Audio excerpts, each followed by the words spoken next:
To the real story, as we mentioned earlier, another new video surfacing of Jonathan Gruber, architect of Obamacare, warning the law could be killed from the inside if everyone simply ignored it.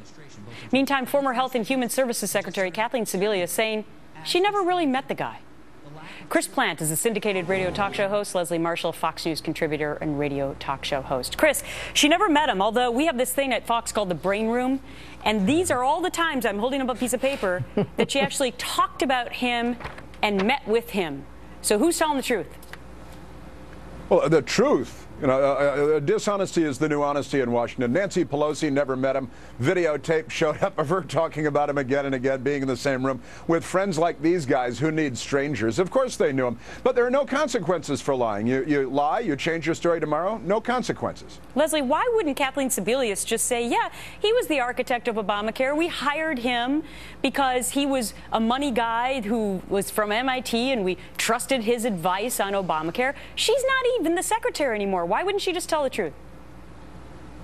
Gretchen, honestly, I was feeling this as well. I mean, we do get into semantics with the Met situation, but they wanted the Affordable Care Act on a federal level to be similar to what was done in Massachusetts.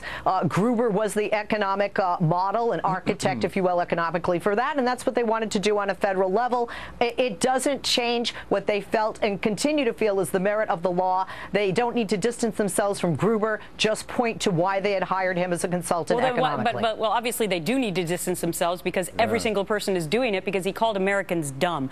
In the meantime, you have yet another Democratic senator, Harkin now, joining in with Chuck Schumer of New York in criticizing Obamacare and saying, you know, we had the power to do it in a way that would have simplified health care, made it more efficient and made it less costly, and we didn't do it.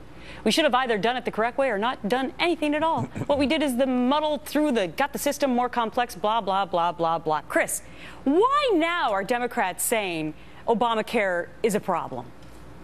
Well, you know, Senator Harkin was one of the authors, one of the people who actually wrote the bill. He should have known what was in it. They're running from it because it is a house on fire and it's collapsing around them, and they're all running for the exits. Now, I mean, how he can be the author and one of the first to come out in opposition to it, what he admitted is you know, it's Washington these days, what he admitted is that Obamacare made health care more convoluted, more expensive, Sounds like a Republican, Leslie.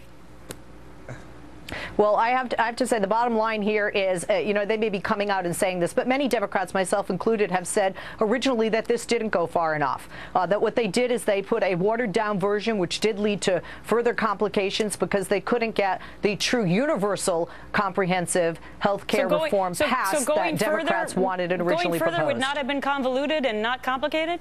Wow. No, quite frankly, to have true universal coverage across the board would not be, but then I think Chris would be saying that, you know, we're big old socialist. And I think you did at one time, didn't you, buddy? A lot of breaking news today, so we got to wrap it there. We'll see you again next week. Thanks much. Thanks, guys. More